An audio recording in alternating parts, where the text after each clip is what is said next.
What's going on, guys?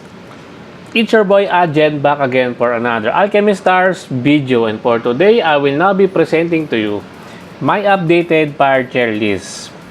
And just like I did in my previously published tier list for the other elements, I will be comparing my updated fire tier list into the JP fire tier list. And take note, guys, that tier lists are pretty much subjective. It varies from person to person. You may agree or disagree with me, and it's fine. This is only based on my opinions and my opinions alone, so take it with a big grain of salt. So let us begin. So Alice is one of the units that I've changed the ratings. Before, I think Alice is only at B tier. Now I bump her ratings to A tier. Why?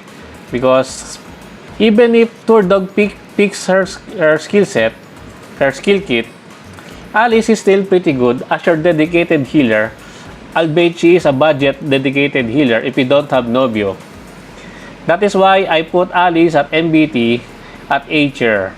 So in the JP side, Alice is also A tier. As you can see, even at MBT, Alice is A tier. Next on the list is Barbara. Barbara is also one of those units that I've changed the ratings because at MBT, Barbara hits pretty good. And this is also the activation of Barbara's preemptive strike. That is why I changed the ratings. Before, I think this was only at A tier. But now it is S tier because Barbara's active skill hits pretty darn good. It is a AOE map-wide skill. Very good for farming story stages. In the JP, Barbara is already S tier at no dupe. As you can see, Barbara is that good, guys. Do not underestimate this loli.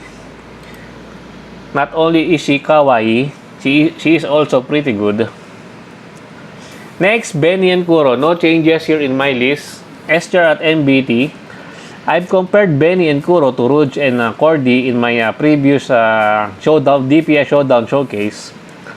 Benny and Kuro loses to Rouge by just a slight amount, but I believe that is because my Benny and Kuro is not MBT when I try to compare it to MBT Rouge. But MBT Benny and Kuro is pretty good. So I put her at S tier. In the JP, Benny and Kuro, no dupe, A tier. And then S tier at 1 dupe. And then at MBT, S tier. As you can see, the JP also acknowledges Benny and Kuro is a good unit. Brock, A tier. MBT, he has this utility of aggroing the monsters, pulling it to your side of the field, closer to you. This one is pretty good in combination with Sinsa's active skill because Sinsa hits harder the nearest the enemy to him. So he is a good combination with Sinsa. In the JP, Brock is A tier. Next, we have Chainsaw Rick, 3-star with the, I believe, he is not really that good. C tier. Chandra, A tier, MBT. She is the queen of Nightune farming. You will most likely see a lot of Chandra showcases, showcasing her on the Nightune because that is her main niche. In the JP, Chandra is A tier.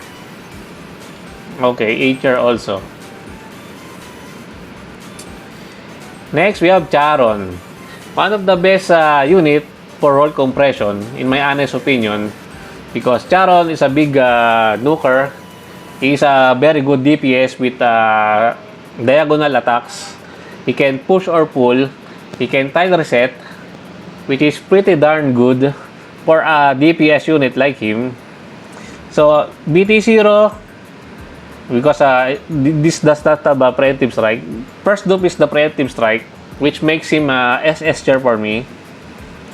MBT is the chance to generate more red tiles on his active skill, which is pretty darn good also.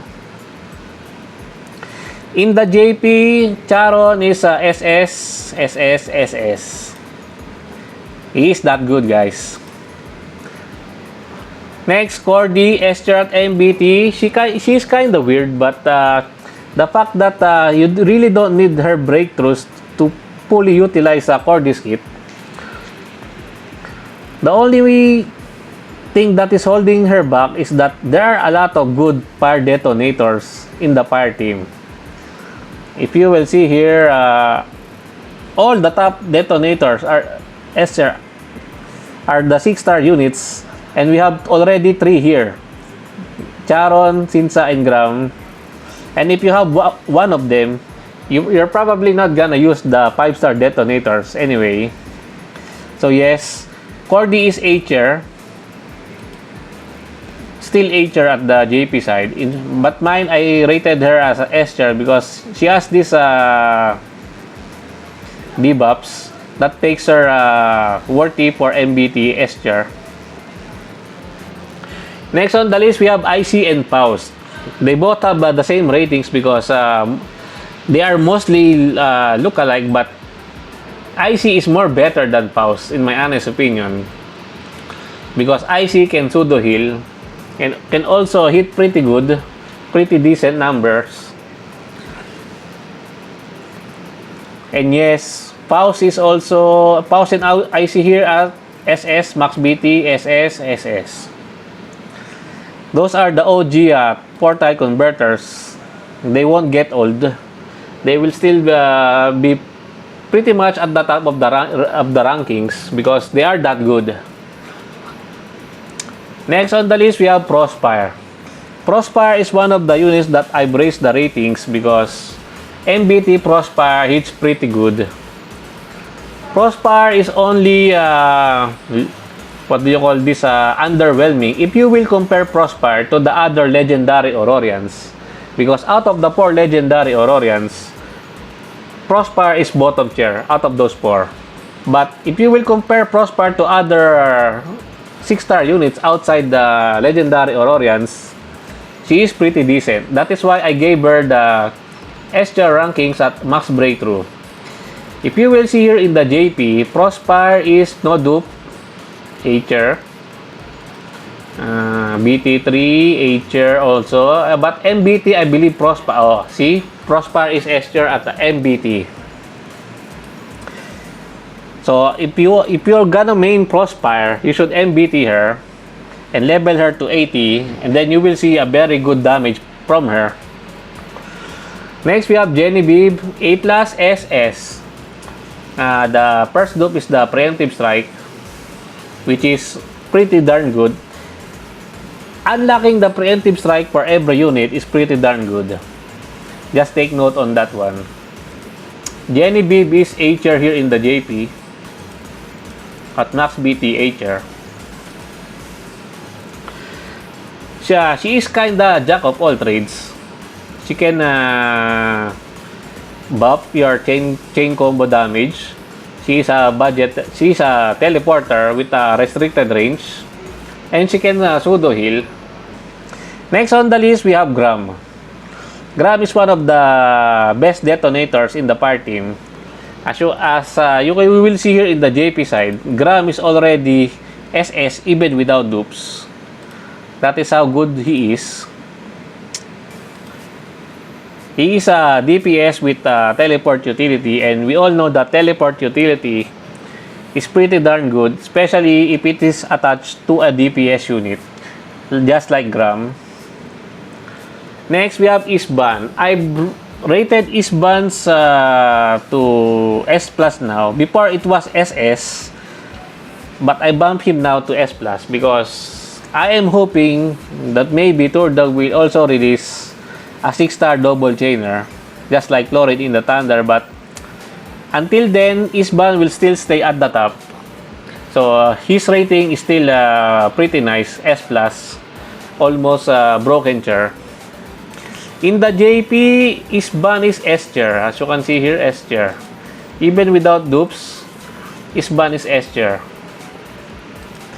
Next on the list, we have Joan Boom.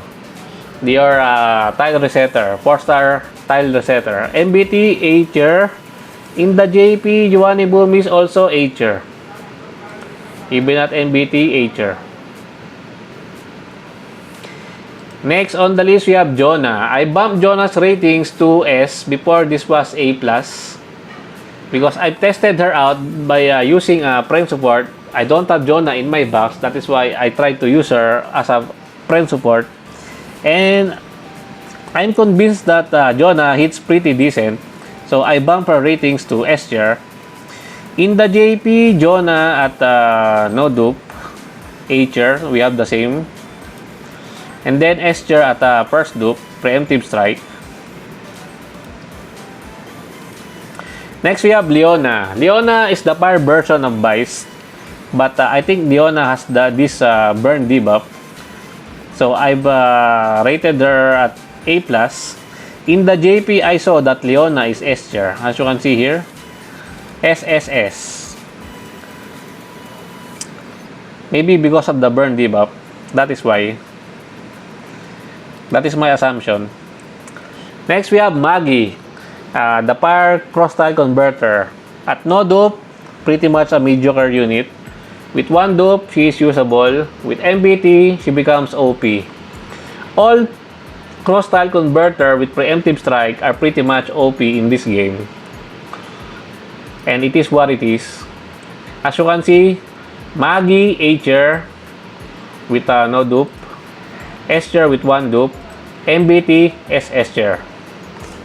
That is how good cross-tile converters are. Nails S tier for me at MBT. In the JP, I think he is only at A tier. Yeah, A tier only. A tier only. Next, we have Nobio. Nobio is one of those units that you really don't need a dupe to fully utilize his hit. He is darn strong. He is that good. That is why also in the JP, Nobio is SS even without dupes. If you have Nobio in your team, you will not die. You will only lose the battle if you run out of rounds. But you will not die if you have Nobio on your team. That is how good he is. He is the best healer in the game, by the way. And not only he can heal, he can also dish out some pretty decent damage because he has the detonator chains on his kit. Next, we have Patty and Patsy, A tier. Patty and Patsy, A tier. Fire is full of detonator, so you probably won't be using her. Maybe for Calamity Codex only. But that's it. Next, Peppy, your budget teleporter, A tier. Pretty good for a 3-star unit. As you can see here, Peppy is A tier. Next, we have Regina, B+ tier. Probably one of the worst 5-star in the game because Regina does not have preemptive strike. And the only unit in the game without preemptive strike that I believe is pretty good is OD. But Regina, nope, B+. In the JP, Regina, how they value Regina? A tier. Okay. MBT A tier. Okay, now we have Rin. One of the newly added units in my tier list. She is pretty new. Banner is still live. Rin is pretty good. She is pretty... many players are bitching about her because she relies on RNG on her tile conversion. But I believe it is pretty good. Also, she has this defense buff which is not pretty, I mean, not the greatest, but it is still good to have nonetheless. Which is, you will value Rin because of her tile convert, not her defense buff. And that is just icing on the cake. And her tile conversion is pretty much OP for me. For me, for me. And if you haven't watched my full Rin review, you should watch it. I've explained why Rin is OP.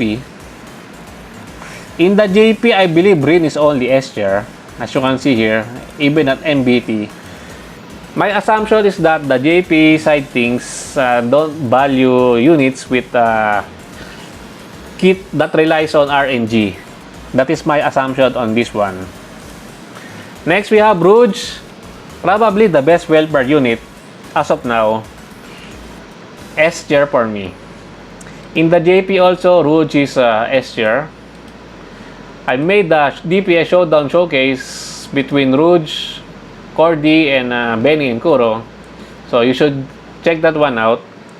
And Rouge stands at the top of them all. And also, she is pretty cute, not gonna lie. Next, we have Sinsa, one of the broken units in the game, because nobody in the game can do his defense red debuff. That is why he is that good. And also, he has these diagonal attacks. And also, he is a detonator. And we all know that detonators are king in terms of damage. So, Sinsa, SS, SS, SS in the JP. Next, we have Smokey. A tier, no dupe. S, this one is the preemptive strike. And S. Her MBT is kinda... What do you call this? Kinda sucks because this is a damage increase buff. And Smokey is not a DPS unit. It's such a shame. It should be generate more red tiles on her active skill, but it is what it is. But Smokey is still a waifu for me. She's one of my best waifu in the game. And Smokey here in the JP, A tier at no dupe. With 1 dupe, preemptive strike, S tier, S tier. Okay. Next, we have Sork and Beck, 3-star, C tier. Next is Taki, MBT, A tier. I really don't want to talk about Taki because Taki hunts my summon pools most of the time. And yes, in the JP, Taki is A tier also. Next, we have Tinyone, one of the best 3 stars in the game. Select Prism Tile conversion is pretty OP for a 3-star, and she has a very low cooldown. That is why she is that good. So if you haven't fully raised your Tinyone, guys, this is your wake up call. Tinyone is that good. Even in the JP, they value Tinyone really that high. Next, we have, last on the new units to be added in the list is Toru. I believe Toru is the best fire sniper in the game. I think she is the ideal sniper in terms of dishing out huge damage, especially against multi-tile bosses, because Toru is pretty darn strong. Her kit can compare with the other detonators in terms of DPS output if the enemy is a multi-tile boss. And I've done a lot of Toru showcases in my channel, so check that one out. You will see how good Toru is. That is why I put her at S+. She has this utility of knockback and pull, but it is what it is. It is not the best utility that you can get. If only Toru has this teleport utility, just like Migard with range restriction, she would become broken, but it is what it is. S+ for me. In the JP, Toru is S tier only. I don't know why. Next, we have Uriel, your Archangel tile resetter. Okay at no dupe. With 1 dupe, she becomes pretty solid because this is the preemptive strike. And MBT is pretty darn good also. This has the increased percentage chance to generate more red tiles on her active skill. Uriel is A tier at no dupe, then becomes S tier with preemptive strike. That is how good she is. Victoria, still S tier for me at first dupe and MBT. She can pseudo heal, but with the addition of Nobio in the fire lineup, I think her healing utility becomes not really necessary anymore. But she deals a pretty decent damage. That is why she is still S tier. In the JP, Victoria is SS. SS. Maybe they did not update this one. But if you don't have Nobio, maybe Victoria can substitute, because Victoria plus IC can already sustain your team with their pseudo healing utility. And I think that's it. That's it for me for today, guys. I hope you enjoyed this video. Please leave a like and subscribe. I would really appreciate it if you could help me grow my channel more. And thank you to everyone who are supporting my channel. I appreciate every one of you. Until next time, peace.